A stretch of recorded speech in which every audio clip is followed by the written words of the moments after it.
Dober dan, en prav lep kolesarski pozdrav. Danes sem se odpravil na eno kolesarjenje, da se prepričam, če je Majorka res idealna kolesarska destinacija.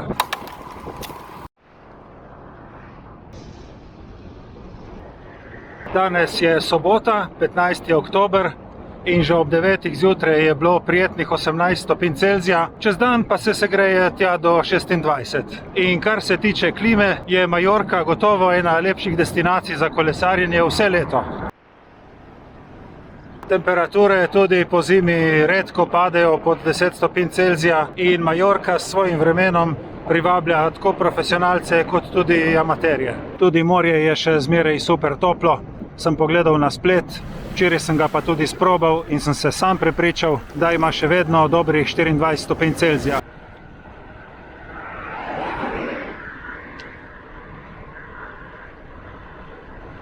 Še posebej popularna je Majorka postala leta 2012, ko je tukaj treniral Sir Bradley Wiggins in se pripravljal na Tour de France. Po vpraševanju po kolesarskem turizmu so se pa hitro odzvale tudi lokalne oblasti, ki so začele urejati infrastrukturo in nastanitve. In danes je tukaj tako, da je kolesarjev res na pretek, 95% od tega so pa specialke. Izposojevalnice koles so na vsakem koraku, v vsakem kraju po več in lahko zbirate, kar vam srce poželi. Jaz sem si tukaj za 3 dni najel specialko Orbea Avant. Gre za kolo iz aluminija, oprema Shimano 105 in disk zavore. To me je prišlo 84 evrov oziroma 28 na dan. Za 3 evre na dan več bi lahko dobil karbonca, ampak nažalost za ta vikend niso imeli moje velikosti.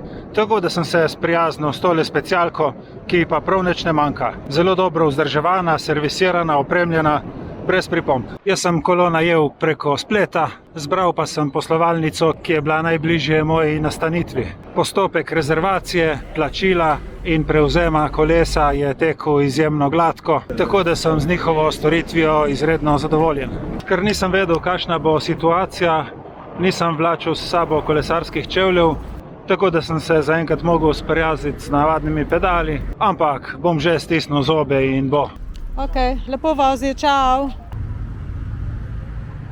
Za današnjo vožnjo sem si najprej izbral lepo vožnjo ob zalivu, zdaj grem probat 2 vzpona, potem se bom pa vračal naokrog nazaj v naše mesto, tako da mi bo vse skupaj zneslo kakšnih 70 km.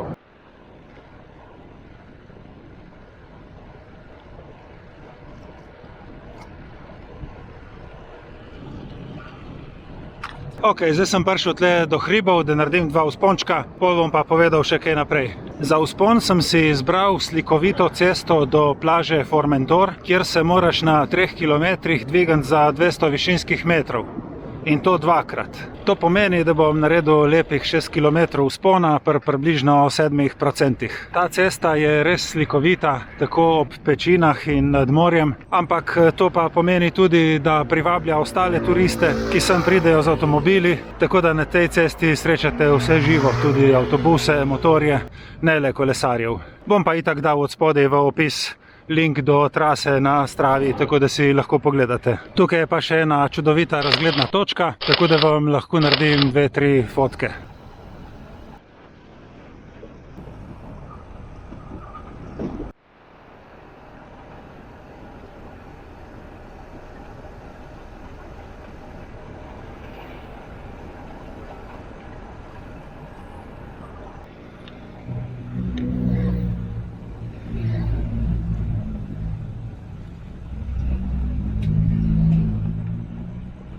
Ja, kaj ne rečem, ta vzpon tja in nazaj, zelo lep, zelo slikovit, cesta v redu, široka, asfaltirana, asfalt lep, ampak kaj, ko je cesta preobremenjena z vozili, s turisti, motorji, avtobusi, 4-kolesniki.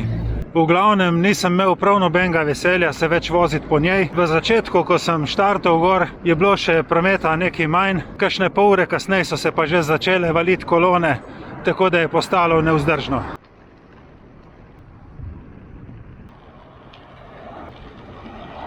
Jaz bom zdaj naredil še par kilometrov tle po ravnem, tako da boste lahko videli, kako izgledajo ostale ceste na Majorki.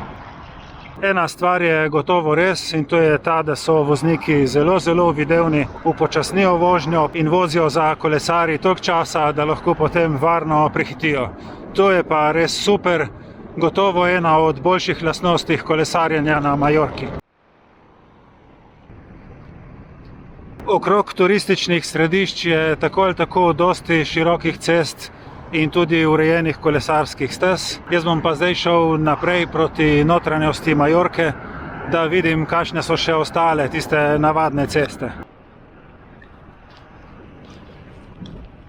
Ok, zdaj tukaj, kar se peljem od morja proti notranjosti otoka, je cesta super lepa, gladek asfalt, zelo široka kolesarska steza, ampak cesta pa kljub vsemu zelo prometno obremenjena, tako da ni kakšnega posebnega užitka pri vožnji. Upam, da čim prej pridem do te Pojense in da potem zavijem v bolj ruralna območja.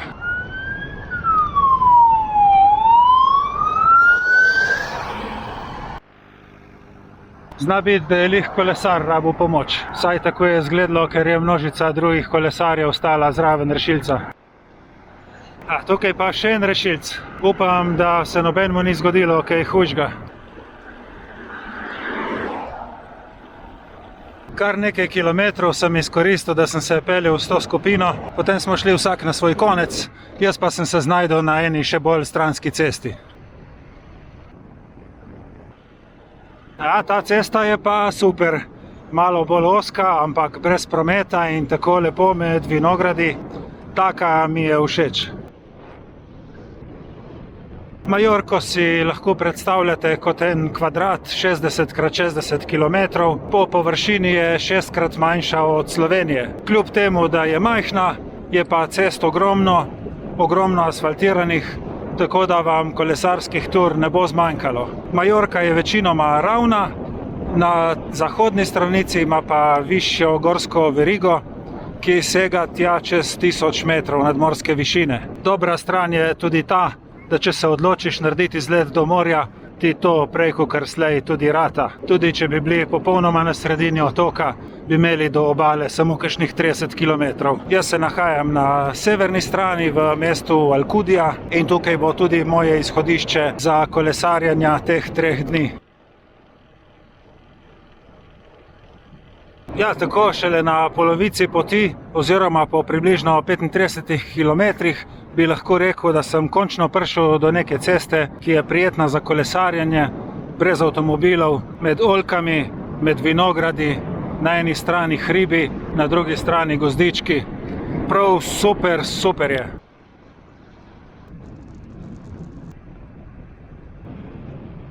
Po eni strani razumem, zakaj se ljudje navdušujejo nad Majorko kot idealno kolesarsko destinacijo. Super podnebje, lepe urejene ceste, dokaj uvidevni vozniki, raznolik teren, tako vzponi kot ravnine, gore, pogledi na morje. Tako bi rekel z eno besedo čudovito. Edino, kar sem jaz opazil, bi rekel kot laik, ko sem si progo načrtoval s pomočjo Strave, da sem se kar precej časa vozil po zelo prometnih cestah. Seveda, te turistične točke so obremenjene z rentakarji in temu se najbrž celo leto ne da izogniti. Če bi mogel jaz oceniti, idealna ne bi rekel. Lahko bi rekel lepa, čudovita kolesarska destinacija, idealna pa gotovo ne. Je že res, da so vozniki uvidevni, ampak stalno poslušati tisto brenčanje prometa mi gre iz leta v leto bolj na živce.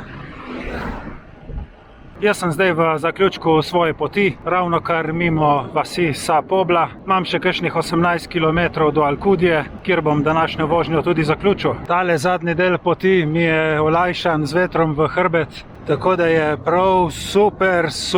Cesta ni preveč prometna, levo in desno je pa obdana z nekim močvirjem. Videl sem rjave table, da je to raj za ptice, tako da je prav lepo.